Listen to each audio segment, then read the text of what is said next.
大家好，欢迎来到华夏清乐古筝公开课，我是你们的黑心杨老师。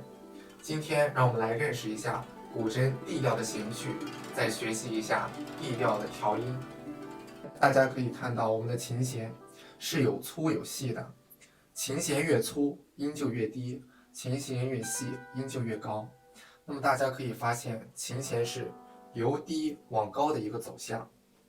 下面大家像我一样，在这里贴一条胶布，待会儿把对应的每个音都写上去，方便大家记住这些音。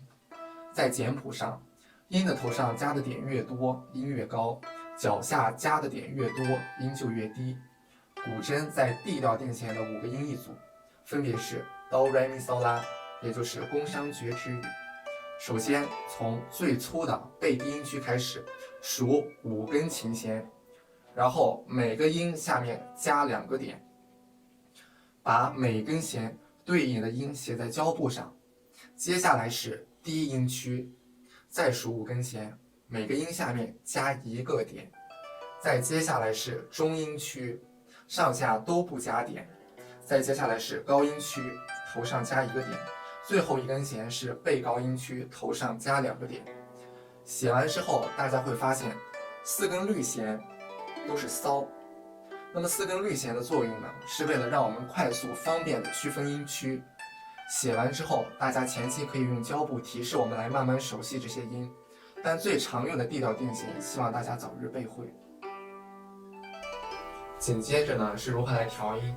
今天只教大家 D 调的调音。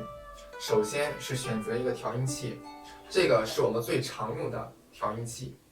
还有一种呢是便携式夹式调音器，或者大家可以用手机下载一个调音器的软件，我用的是专业调音器。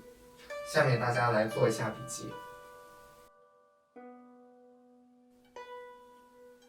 首先记一下 C 调，也就是固定调12个音的音名。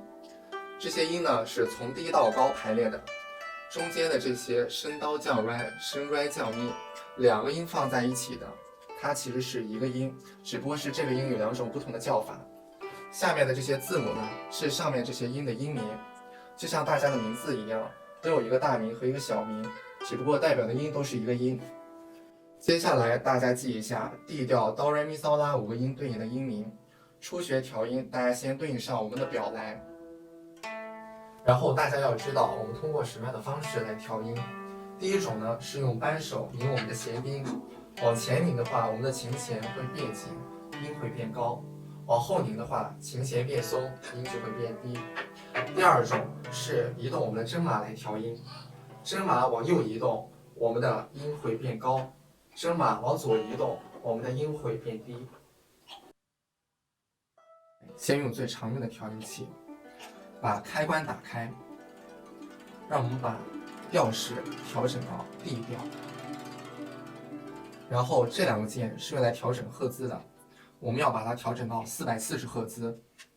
大家在一起假如搞重奏、合奏的话，赫兹必须要调整成一样的。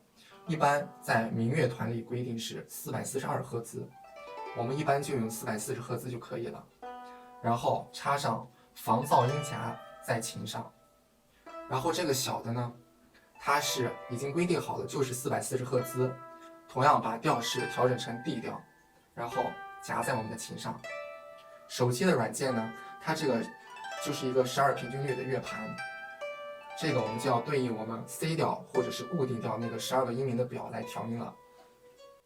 接下来我们先从背高音区的刀开始调音，刀对应的音名是 D， 先让我们来听一下。现在在调音器上面，指针在右侧，那么代表现在的这个音是比刀还要高的。那么这个时候，我们用扳手往身体方向去拧我们的弦钉，让琴弦变松，音就会变低。好，当所有的绿灯亮了之后呢，就代表现在这个音是准的。再接下来是高音区的拉，拉对应的音名是 B， 让我们先来听一下这个音。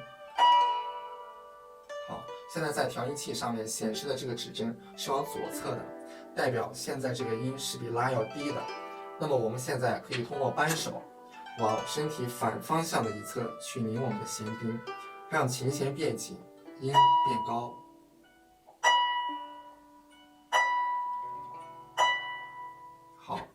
绿灯亮了，代表现在这个音是准的。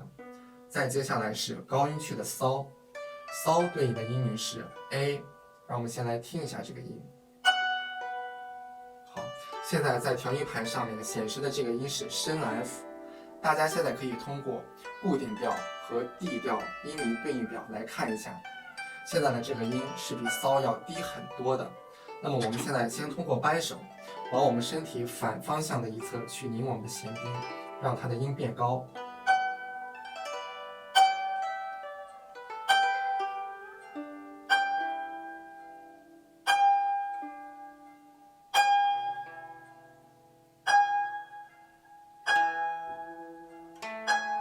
好，现在我调整到这个位置的时候，我们的这根琴弦现在已经变得非常的紧了。假如再往前拧的话，它就有可能会断掉。那么下面我们通过移动针码的方式来调音。我们针码呢，往我们的前乐山方向去调整的话，它的音会变高；往后乐山方向调整的话，它的音会变低。现在我们是要让它这个音变高，所以要往前乐山的方向去调。首先，我们先用手指拎起我们的琴弦，然后用另一只手去移动我们的针码。要再来一点。好，绿灯亮了，代表现在这个音是准的。那么今天我们通过这3根弦来为大家示范了如何调音，大家可以用同样的方法把其他的琴弦都试一下。那么今天的认弦和调音就讲到这里了，大家一定要在每次练琴之前就调一次音，多听准确的音高，才会让我们学习音乐的道路越走越远。大家有任何问题都可以在下方评论区留言，让我们下期再见吧。